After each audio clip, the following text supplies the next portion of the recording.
Today we're going to show you how to make your very own nourishing lip balm. It's quick, easy and a lot of fun. Plus you can customise the flavour with our lip balm fragrances. Let's get started.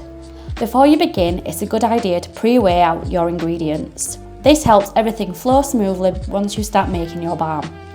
Now add your beeswax, shea butter, cocoa butter and the sweet almond oil to a heat-proof bowl. Then heat your mixture in the microwave until everything is melted.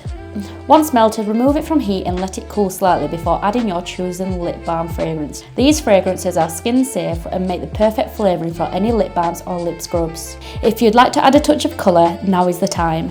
Simply mix in a skin-safe lip colour dye and give everything a good stir to make sure it's fully blended. Next, pour your mixture carefully into your lip balm tins. Work quickly as the balm will start to set fast.